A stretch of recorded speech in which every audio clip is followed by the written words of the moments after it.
सोचकर देखिए, साल है 2000। .com बबल बस फटने ही वाला है और सारे निवेशक नई अर्थव्यवस्था के पीछे पागल हैं। जिसको देखो वो इंटरनेट कंपनियों और उनके भविष्य के वादों पर दांव लगा रहा है। लेकिन एक निवेशक था जो इस भीड़ से बिल्कुल बिल्कुल अलग चल रहा था। तो जहां पूरी दुनिया क्लिक्स की बात कर रही थी, वहीं वॉरेन बफे का फोकस था ब्रिक्स पर।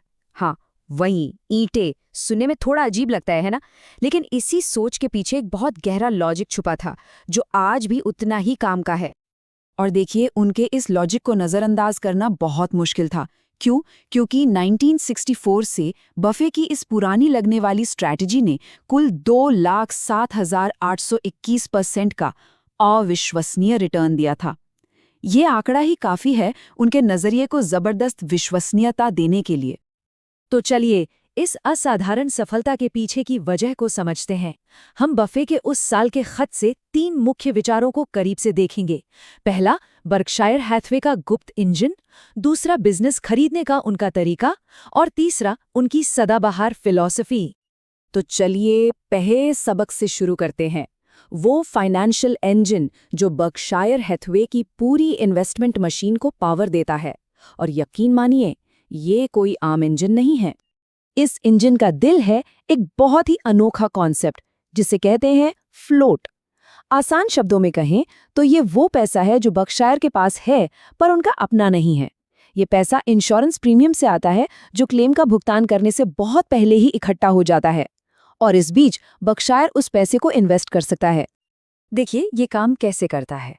सबसे पहले पॉलिसी होल्डर से प्रीमियम का पैसा एडवांस में आ जाता है। फिर क्लेम पे करने से पहले का जो समय होता है, उस दौरान बर्कशायर इस विशाल राशि को, इस फ्लोट को अपने फायदे के लिए इन्वेस्ट करता है। और आखिर में जब क्लेम आते हैं तो उन्हें चुका दिया जाता है, जो कभी-कभी कई सालों बाद होता है। इससे होता क्या है, उन्हें इन्वेस्टमेंट के लिए एक बहुत बड़ा और लगभग मुफ्त कैपिटल का सोर्स मिल जाता है। और इसका पैमाना तो देखिए, कमाल का है। 1987 में ये फ्लोट करीब $1,508 मिलियन था। 10 साल बाद 1997 में ये $7,386 मिलियन तक पहुंच गया। और 2000 तक ये बढ़कर $27,871 मिलियन हो गया था। तो ये सिर्फ एक फाइनेंशियल कुशन नहीं है, ये एक रॉकेट फ्यूल है जो उनकी इन्वेस्टमेंट पावर को बढ़ाता है। तो ये था उनका सीक्रेट इंजन। अब आते हैं दूसरे सबक पर। बर्कशायर सिर्फ स्टॉक नहीं खरीदता, वो पूरे के पूरे बिजनेस खरीदता है। और उनका जो तरीका है ना, वो वॉल स्ट्रीट से जमीन आसमान का अलग है। बफे खुद कहते हैं कि बर्कशायर में उनकी अधिग्रहण तकनीक बहुत सरल है। वो बस फोन का जवाब देते हैं। मतलब कोई जटिल सौदे नहीं, कोई दुश्मन की तरह टेक ओवर नहीं, एकदम सीधी और सरल बात। यहाँ पर असली फर्क है। जहाँ वॉल स्ट्रीट पर बिजनेस को बिक्री के लिए सजाकर नीलाम किया जाता है, वहीं बर्कशायर उन संस्थापकों से सीधे बात करता है जो अपनी कंपनी के भविष्य की सच में परवाह करते हैं। ये एक फाइनेंशियल लेन देन से कहीं बढ़कर है। ये विश्वास और लंबे वादों पर बना एक रिश्ता है। और यही सोच सब कुछ बदल देती है। बर्कशायर खुद को महान बिजनेसों के लिए एक स्थायी घर के रूप में देखता है, न कि एक अस्थायी मालिक के रूप में जो उसे तोड़ मरोड़ कर बेच देगा। वे बिजनेस की आत्मा को, उसकी विरासत को सहेज कर रखने का वादा करते हैं।